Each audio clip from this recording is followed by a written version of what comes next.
Happy Thursday, fellow CineNerds. I'm JP. And I'm Ryan. We're here. We're your CineNerds. Yes, and today we get really cinematic in nerding out. I think that makes sense. Yes, that'll work. Nerding out. And by that, I mean, JP gave a really interesting one for me. He wanted to do a top 5 episode for the best low-budget independent directors.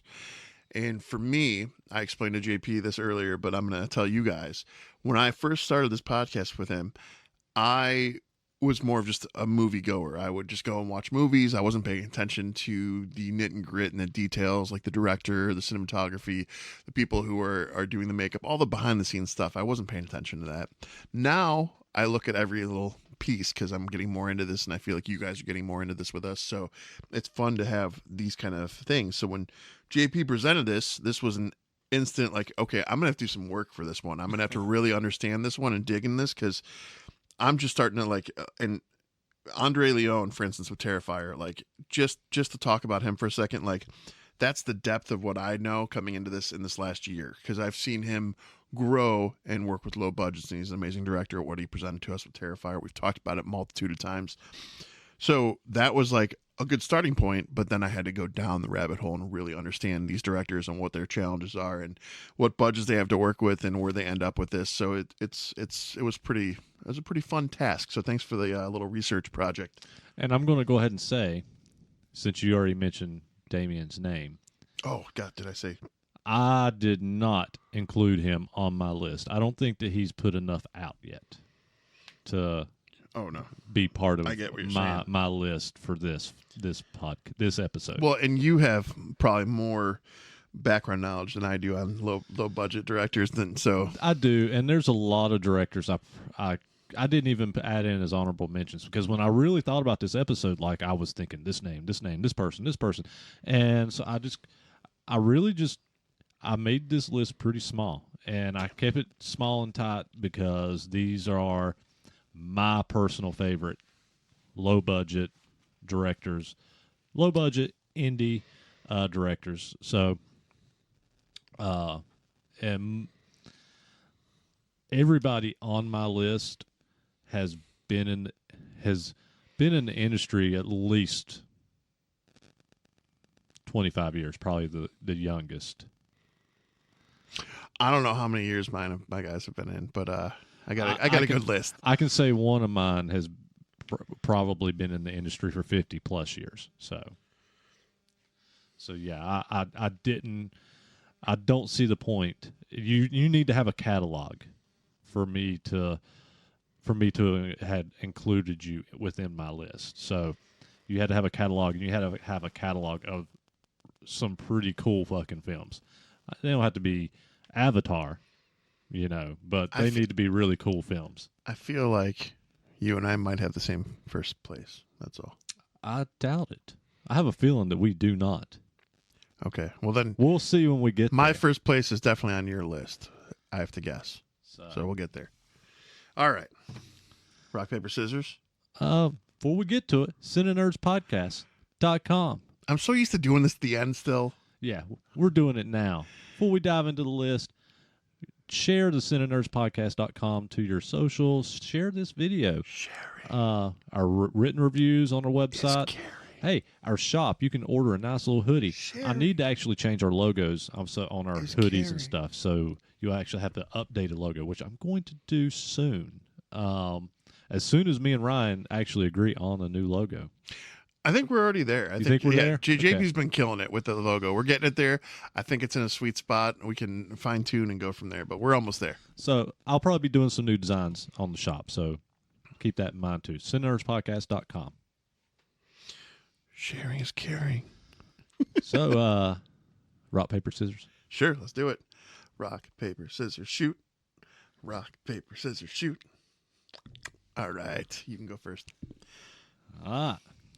So my number 5 low-budget director is Stuart Gordon. See, I don't know who that is, so that's all right. School me. What we got? So Stuart Gordon has been around since, his first directing credit is 1979.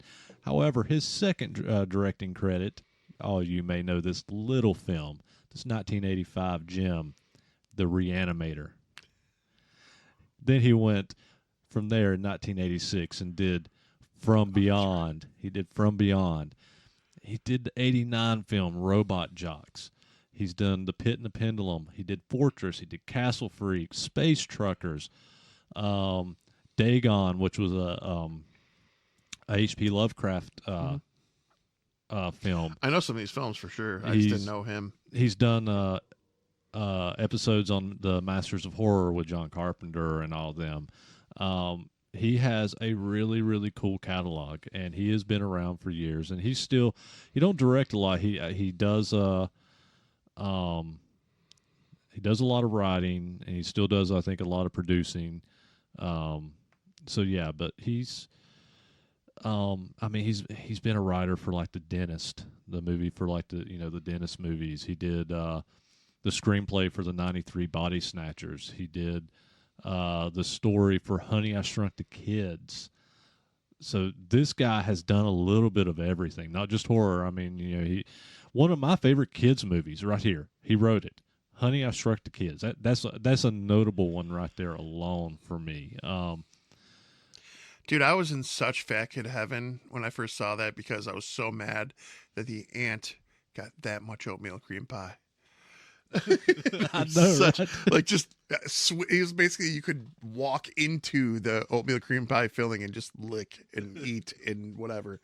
And Jesus Christ! Oh my God, I love oatmeal cream pies. One of my weaknesses. So yeah, Stuart Gordon. I think that he's just one of those guys. Just for Reanimator and From Beyond alone, he is a notable guy. But the catalog of stuff that he's done, is great. I'm just going to say this. You're not going to be happy with my number 5. Based on everything he already said going into this whole episode, you're not going to be happy. So, but I have a really good reason. I'm picking Damien Leone from Terrifier for number 5. Again, I'm not as well versed as JP in understanding the subtle details and subtleties of the movies with the directors, but when he told me the low budget and independent directors, that was what, for me, I feel Damien Leone is the quintessential low-budget independent director who's crushing it, and he's setting an amazing example right now for other filmmakers. And so that's why he was so quintessential for me. So Terrifier 1, 35K budget, 421K is what it made. Terrifier 2, 250K budget, 15.7 million. And Terrifier 3, 2 million budget, made $73 million.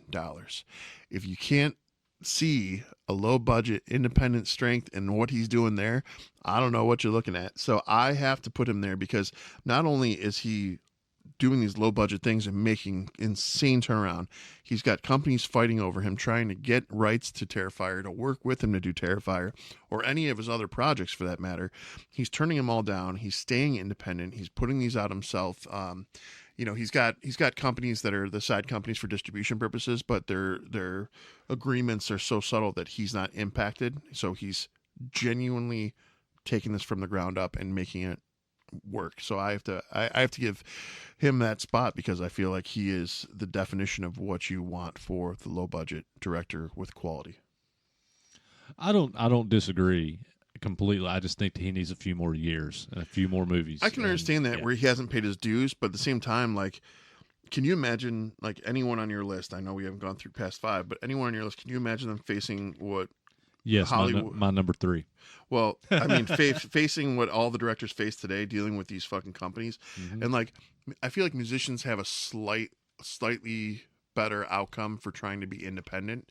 There's a multitude of Clutch is a good one. Clutch is a band that they had signed on with record labels early on, and then as they progressed through their career, they got off the record labels, and then they slowly started buying back their catalog one album at a time. And I respect the hell out of that because now they retain all the rights to what's theirs. Whereas Damien Leone, as far as on the film side, he's keeping this going from the ground up on his own. I mean, he's got a team with him, but at the same time, he's making this happen. So I don't know. I respect the hell out of it. I just think he's helping pave the way for any future independent filmmaker, and that's huge for me. My number 4. Everybody who has watched this podcast or listened to this podcast knew this one was going to be on here. This is one of 2 then. Albert Pyun. Albert Pyun. That's my number 4. That's my number 4. Is it? Yes, I Seriously? swear to God. I swear to God. Look, Albert Pyun, number 4. Wow.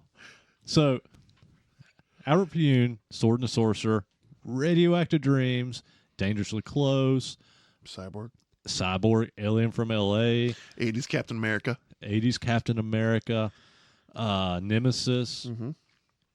I mean, such a massive catalog. He's got a huge catalog. And so I have to ask the question now that it's your number 4. What possessed you to get this one on your number 4? I got you. So, okay. So when we started this podcast, again, I was not as well versed as JP. And so JP along the way, he's taught me some things, and he's shared with me some of his independent loves and things that he likes. And one of them was Albert Pyun when we reviewed Radioactive Dreams. And Radioactive Dreams, I liked it, even though it's a shitty quality of a movie and it's hard to find the better quality. I liked where it went because it was very reminiscent of Fallout 3. I play Fallout 3, and I feel like it took, or Fallout, this series in general. But it definitely took a lot of elements from that dystopian future, that wasteland, and I was here for it. I loved that to begin with. But then when JP told me, because I remember us having the conversation about Albert Pyun, and you're like, trust me, you know movies he's made, and you started going down the list, and I'm like Sword and Sorcerer alone. Okay, Sword and the Sorcerer for me was one of those movies that when I was a little kid, it was one of those movies I would pretend I was asleep on the floor, but I keep my one eye open. You can't see it if you're listening. I just winked, but I keep my one eye open, and I'd be watching the TV when my dad was watching it, and it was just such a badass fucking movie. I loved it. That and Excalibur came out around the same time, and so but Sword and the Sorcerer though, so good. And I mean, then you get into Cyborg, you get into Nemesis, you get into all this fun stuff. And so, yeah, for what he's doing and what he's contributing, you made me a fan of his. Thank you. Yeah. And go ahead. Yeah. No, that's it. I genuinely appreciate him. Yeah, and you guys have heard me, if you've listened to this podcast throughout the past year, over a year and a half almost, I have a lot of love for Albert, and he has done a lot of my favorite 80s films, came from him. I'm a massive fan of Alien from L.A. with starring Kathy Ireland. Then obviously you've heard me say one of my favorite 80s movies, period, is Radioactive Dreams. And again, Sword and the Sorcerer, Cyborg, Captain America, Vicious Lips is a great movie. In the 90s, I mean, Omega Doom, you had Nemesis, you had these great films. Now, once we got into the 2000s, for me, a lot of his films fell off from me. Now, I've watched some of his films, and they're okay, but what he did in the 80s was just massive. But the thing that I love about Albert is even through the 2000s, up until he passed away, he was like independently funding so many of his films especially in the later years, more so. He did work for Canon Films, some of these more independent film companies. He worked for Full Moon, he did work for some of these more bigger indie companies. His later years, he was really pretty much almost completely independent. And I wasn't a bit big of a fan of the films, but you have to respect anytime anyone goes that route. That he kept doing what he loved. And you know who fits that wheelhouse too, on a smaller level, but is our friend Mr. Butcher. Yeah. Oh, yeah. Absolutely. He just good times. I'm a fan 1,000% though, so that was my number 4 as well. So do you want me to go to my number 3? That would be the next, yes. So. Okay. So my number 3, and this is a guy that only took Hollywood movie money once. And after he took it one time, he said, never again. I will never do a film for Hollywood ever again. And he has not in the past 30-plus years since. Don Cascarelli. I know this name. Who gave us the entire Phantasm series. Ah, yes, that's why. Okay. He gave us the Beastmaster. And the one time he took Hollywood money was Phantasm 2.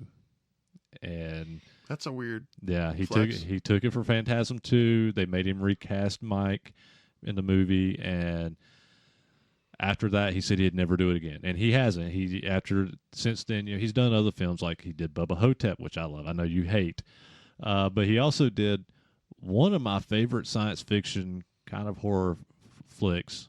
John Dies at the End. I didn't know that. Okay. Yeah, I do love that movie, that's a man. Don Cascarelli movie. I And love that movie. love John Dies at the End. Like I want this book is full of spiders made into a movie. This movie's full of spiders for the sequel, and I want Don Cascarelli to direct it, just like he did the first John Dies at the End movie. Like I want that book series made into a movie, but we'll never see it. You know what movie I just watched recently that made me think of the book series and loving? I'd love to see more happen, even though we can't ever get it for more than just the financial aspect. But Odd Thomas, I did not know that was a book series. Yeah, it's what's his name? Like, Dean Coots. Yeah, and there's like 10 books. Oh yeah, like it just goes on. And dude, I rewatched Odd Thomas last week with the wife, and that whole stormy ending. Holy shit, that shit! I cry. Right it's, there, it's right hard. in the feels. It's so good. It's such a good movie. Love Odd Thomas. I actually bought a copy of Odd Thomas because my wife probably likes it a little bit more than me, actually. But I bought my wife a copy of Odd Thomas for her birthday recently. So yeah. I've actually been wanting to buy that book series. And almost bought it for her birthday too. And I have yet. It's in my Amazon list, but I have not actually bought it because I do want to read those books. All right. This one is. I'm going to give this one a little nod to Rick Paulton from the Whole Damn Enchilada podcast as well, and JP here. But Lucio Fulci is my number 3. Getting to see the movie with the score at the Grog Shop recently was definitely a highlight of the year last year. I enjoyed it wholeheartedly. Not just that, but he's done City of the Living Dead, New York Ripper, Voices from Beyond. Just so many great pieces. So I had to put him there. He deserves that respect. He's great, and Rick's gonna love that you put him on this list, and he's gonna be angry at me that I didn't even put him as an honorable mention. I almost didn't put him on the list because I thought you would have. So I'm glad I did. I do really like what he does, but for me, again, it's all who you are, on who you like.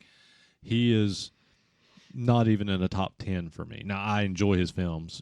If I was doing a top 20 list, I probably would have put him on within that list someplace. But for me, he's just not the style director that is my go-to. I can understand that, but at the same time, the movies he has made, I'm pretty happy with. Oh yeah. No, he's done great films. All right, what do you got? Okay, my number 2, and my number 2 almost was my number 1.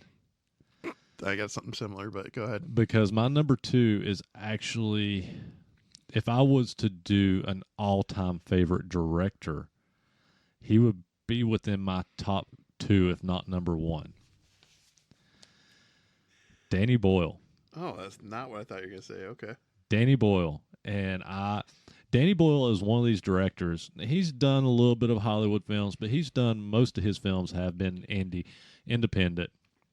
He's kind of one of those guys that was in the forefront with Kevin Smith and Quentin Tarantino in the 90s, kind of pushing these more indie style films out and making it really easy, not easy, but paving the way for future indie directors that came after him.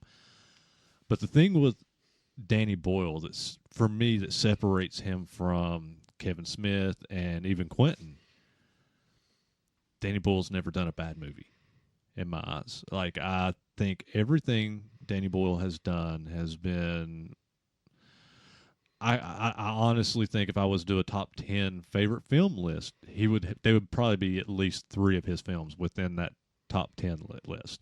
And I can't think of another director other than maybe John Carpenter that would have that many films within a top 10 list of all time. If you don't know who Danny Boyle is, he's done Trainspotting. He's done Sunshine. He did 28 Days Later. He did Yesterday.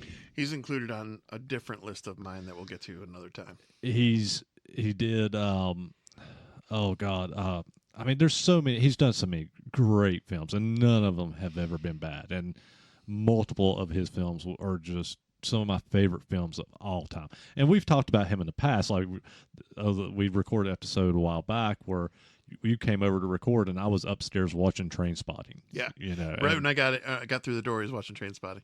And if he mentioned the movie Sunshine, if you're a sci-fi fan and you have not seen the movie Sunshine, I highly, highly recommend it. It's an independent film, won numerous awards. Was at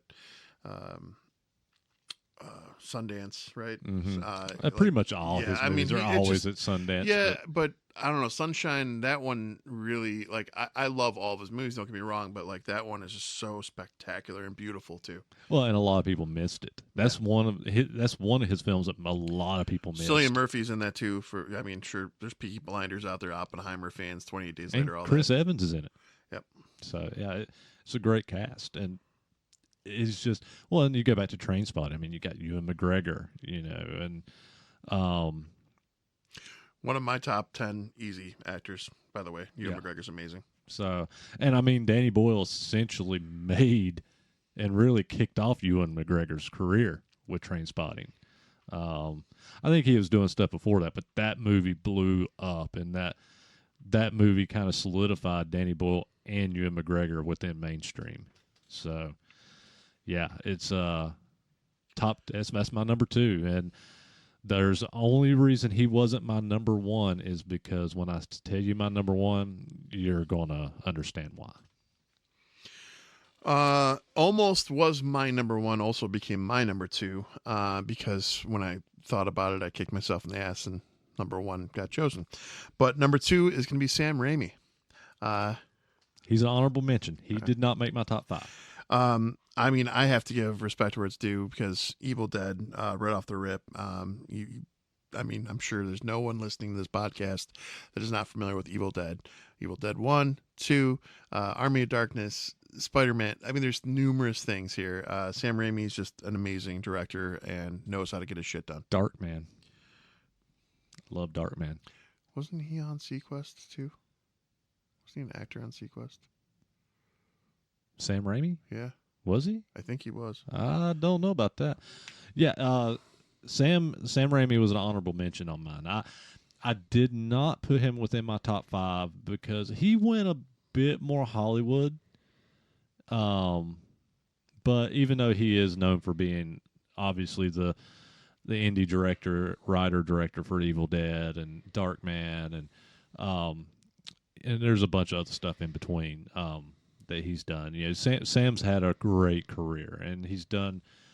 I mean, obviously, you guys know I'm a massive Evil Dead 2 fan, and Army of Darkness, and Ash vs. Evil Dead. So he ended up being an honorable mention for mine. I can understand why you would put him as a number 2. Oh no, and I don't want to know who the actor is who I'm thinking of. You think about his brother Ted? I don't know. We're gonna find out here though, because I'm gonna look this shit up because we got this technology in our hand. Cell phones. So I don't know if I should go to my number 1 or wait for him to look up Sequest. Yeah, I have to look up Sequest now. No, it's Ted Raimi. You're right. Is it Ted? You called it. It's Ted. Yeah. Ted Raimi. They look a lot alike when they're younger, especially. Well, they're brothers. Yeah, but Sam's definitely got filled out a little more than Ted. We'll say that. I don't remember Sam ever really acting in anything, but his brother Ted did. Yeah. So that was the confusion. All right, my number 1, and there's a lot of people I could put here for the same reasons that I put him as number 1, but he's kind of the OG indie director, Roger Corman. He was on my list. He's in an honorable mention because I knew you were going to pick him in. Yeah. But I'm not. I only put honorable mention because I know a little bit about him, but I'm not super familiar. Yeah, I mean, this guy had a 50, 60 plus year career. He's done a lot of these old science fiction films of the 50s. You know, he did Pet Shop of Horror. He did the original Death Race 2000. I mean, the list is massive. I can't even begin to even give you. I mean, this guy even opened his own film studio, which became was it New World Entertainment or something to that. And they did so many films. And it's such a massive list. I can't even begin to even process the films that he has done. If you look up Roger Corman, as a matter of fact, I'll just pull him up right now because I will guarantee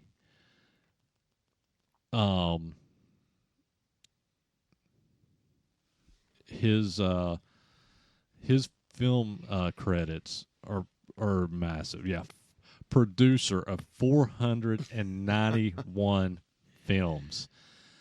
One of those from his studio. He didn't direct this one. This was produced by, because it was his film studio, Silence of the fucking Lambs. But you go back to what he directed. He started in the 50s and he did all these old like science fiction horror films of the 50s, like the nuclear age. You like to think about the Beast with a Million Eyes. He had a healthy life too. He died in his 90s. Yeah. He died a year or two ago. Yeah. It's recent. He did the movie The Beast with a Million Eyes, Apache Woman, Swamp Woman, The Undead. Let's see here. He did the original Little Shop of Horrors with what's his name? Joker. Mm-hmm. Yeah, Batman. Jack Nicholson. Nicholson. Yep. Sorry. He did the original House of Usher film. He did The Raven, The Terror. He did The Man with X-Ray Eyes. This list is so massive. Battle Beyond the Stars. There's one for you.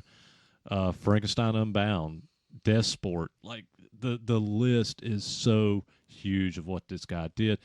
He directed from the 50s all the way. He stopped directing in the 90s, but then he was a producer. He is the guy that gave us James Cameron. He gave us Joe Dante director. This is where these guys got their start, working for this guy as independent directors. You know, when you had these guys doing Piranha, because it was a Roger Corman production. You know, they were doing Piranha for Roger Corman. He is. I can't even comprehend putting anybody else at number one. Is there other directors I enjoy their films more all day long, but you just can't deny what Roger Corman did for independent film since the 50s, and even until his death, he was still, producing and getting independent films out. I'm here for it.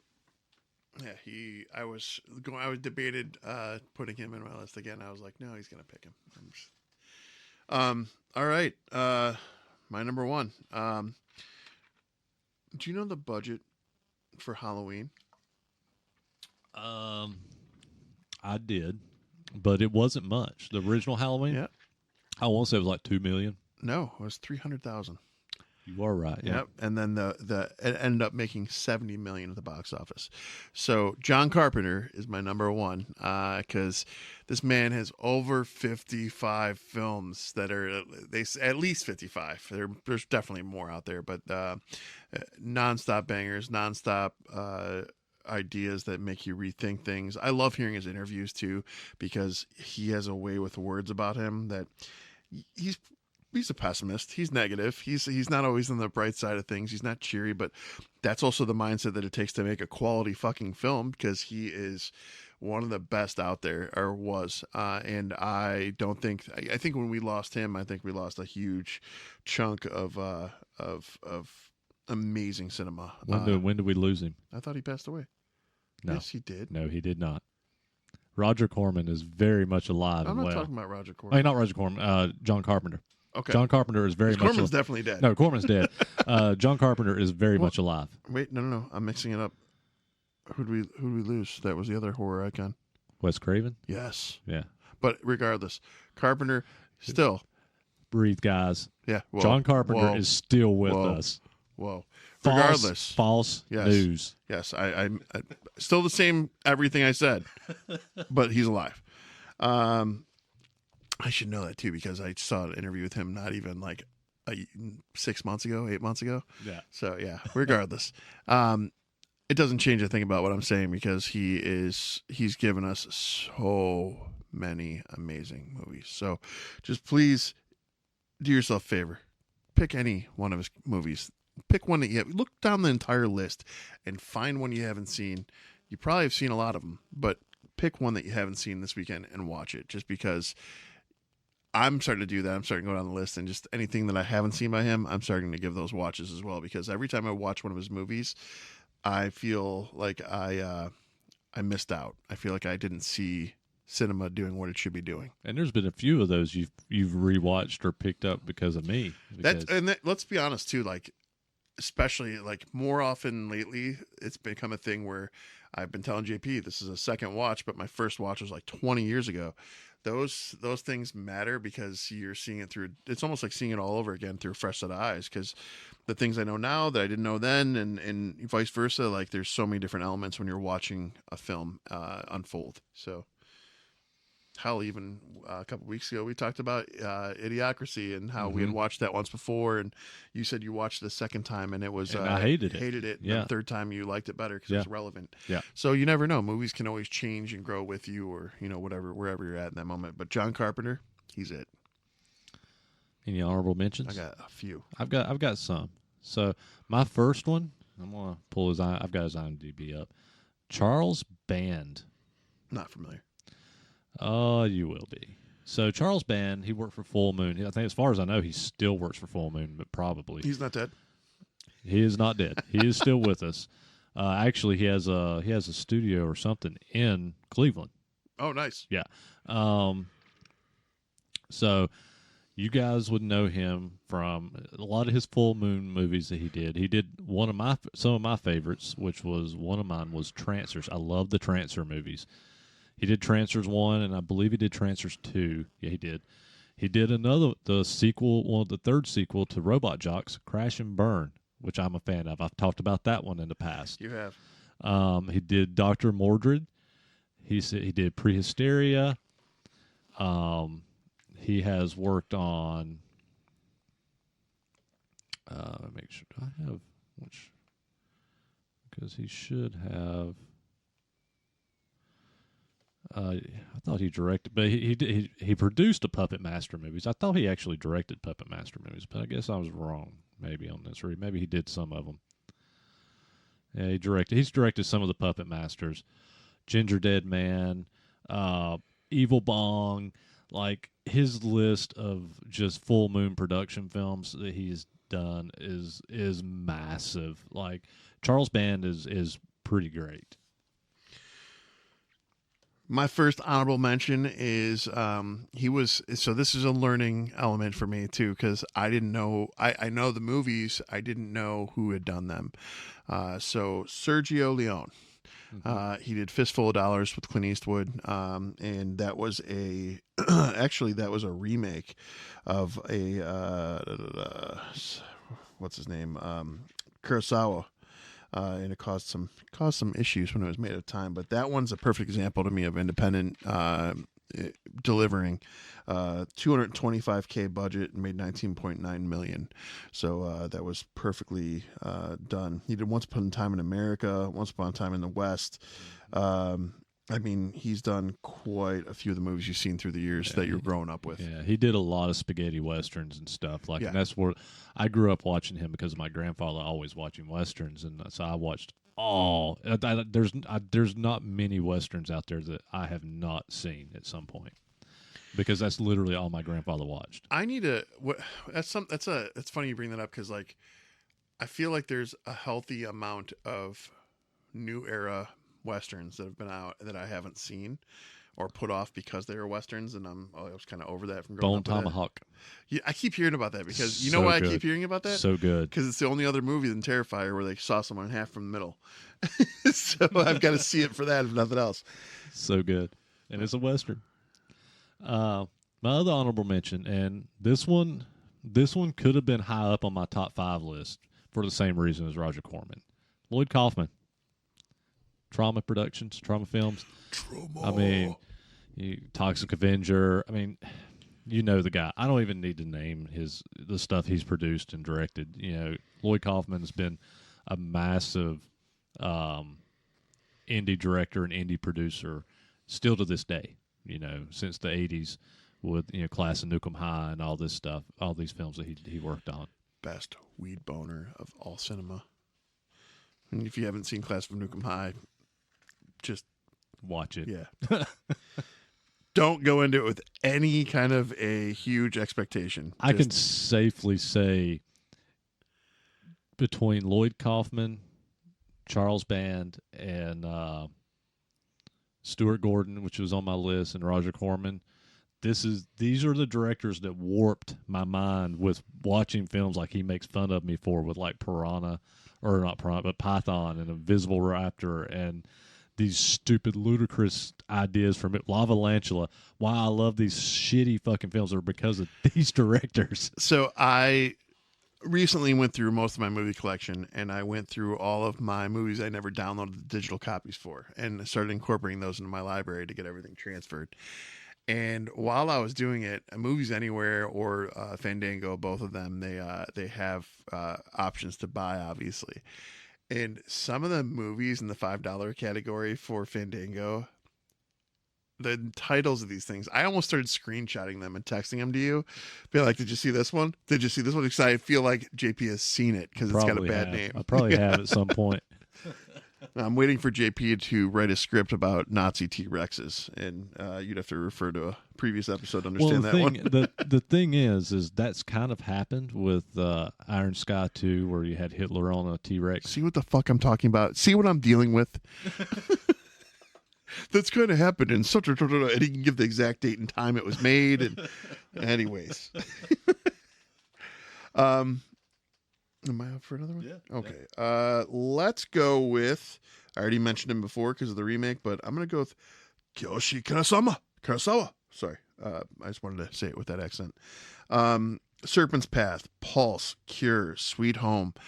Specifically for me, Pulse. Pulse is such a cool one that the American remake, you know, our remakes don't do justice to the originals, but the American remake scared the shit out of me when I saw it because it was so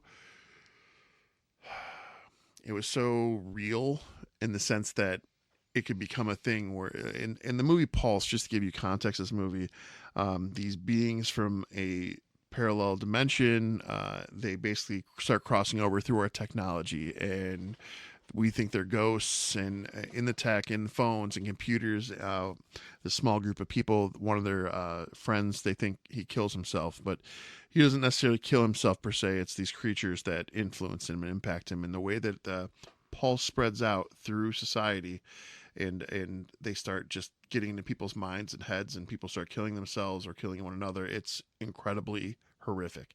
So I was a fan of Pulse. So Kurosawa, well done. He's dead.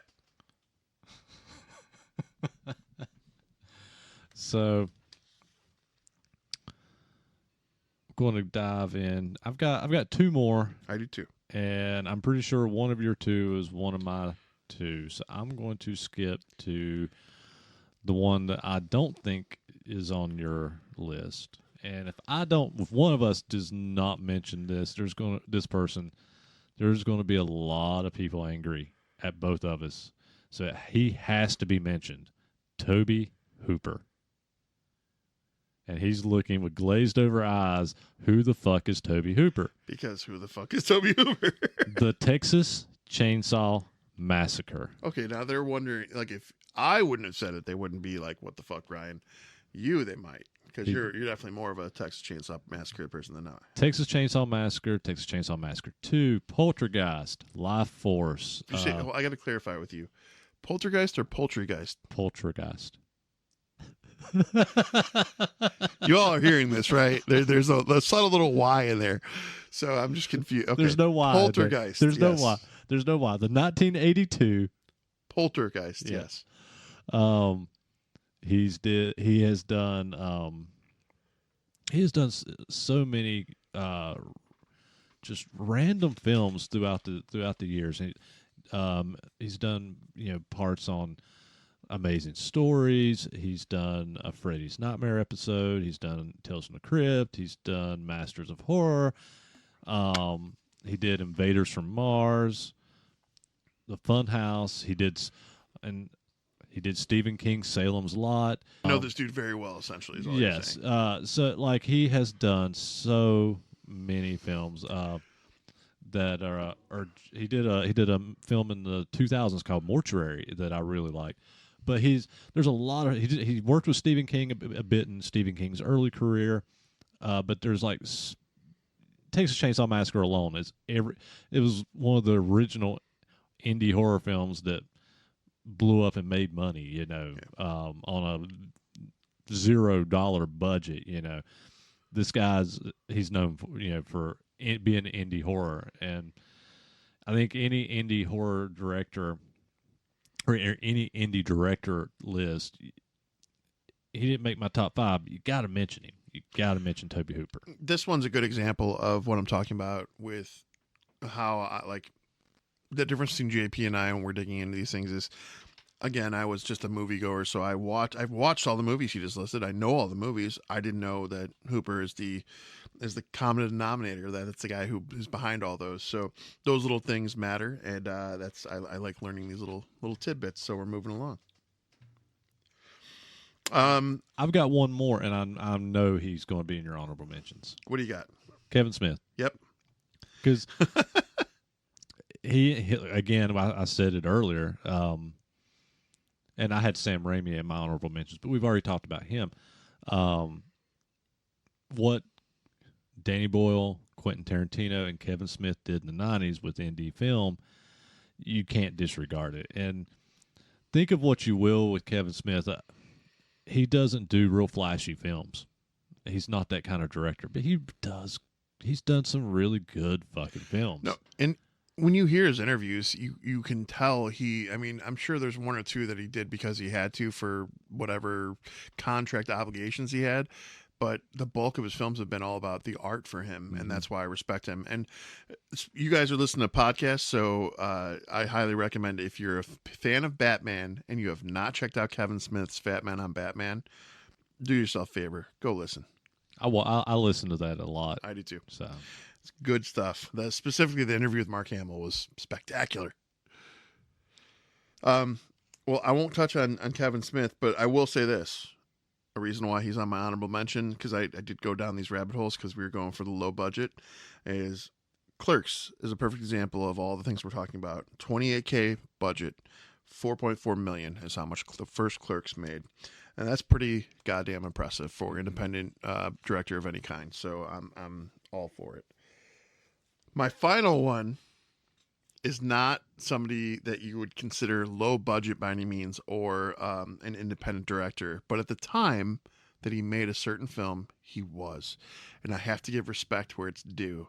So I'm sorry for those of you who don't consider him part of this category, but fucking George Lucas. I knew you were going to go there. THX 1138. So I think it's a foundational sci-fi film. I think it's amazing. Dystopian future, amazing. Just a great sci-fi film. Another example, though, of a $777K budget, $2.4 million. First film ever that George Lucas did. I think he even did that in college, too, didn't he? Yep. Just before he stole Hidden Fortress's whole storyline. So, yeah. I won't get into that. It's a whole other episode. Well, you know what? We have never touched on Star Wars, like, other than the TV series. Like, we've never done the movies. We have not done the movies. We movies. were going to force James to do those. So I don't know if we might just have to dig into these. Yeah, we've never done the movies. But, yeah. So. We might eventually have to pretty soon. I think we might have to at least start soon. That'll be interesting. I think we should do an episode per trilogy. Especially considering I started watching the Grindhouse editions of the Star Wars trilogy I got. What? Yeah. You know what the fuck are the Grindhouse editions? I'm a Star Wars nerd and I've never heard of this. It's, you know how I got you the Despecialized edition, which I have a copy of the Despecialized. Is that the one that's playing on Roku? I heard some, I think it is that version right here. So I found from the same place I bought your Despecialized edition, they have the Grindhouse edition, which the Grindhouse edition is, they are transfers from the original 35 millimeter reels. Oh, wow. And so like my version of A New Hope on that doesn't even say A New Hope. It says Star Wars on the crawl. Like it's you should send me the link later. Yeah, I'll send you where I bought it from. Yeah, it's I started rewatching A New Hope, which this version is just Star Wars, and it's not as clean, you know, as the Despecialized edition. Some color issues here and there, but man, it looks great. You know, for a transfer from that reel, I mean, it looks great. And watching it now, like there's things that I've seen, I'm like, okay, yeah, but there's not a big difference between that and the Despecialized, other than, you know, the title really, and then just the look and feel, because it's not as polished. I was scrolling the other day, and one of the things I came across was a fan who was upset with the Star Wars stuff they don't like, which big shocker, I know. Right.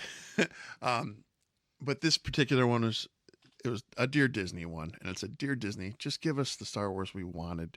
And they had this whole plea. They said, "Please just recast Luke," which I think we all know the Winter Soldier is the way to go. Yeah, I was going to say Sebastian Stan. He needs to be Luke, but I think they should do that. I think you should bring back Home Slice from Solo, Aldrich, and let's get this in motion. Let's do this before they're too old to even think about, because even the age for Sebastian would be perfect right now for going into post events of Return of the Jedi.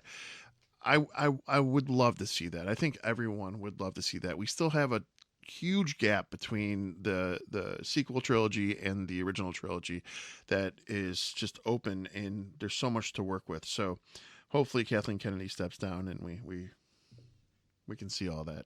Yeah. I would love to see Sebastian Stan as Luke. I agree. I mean, he's perfect.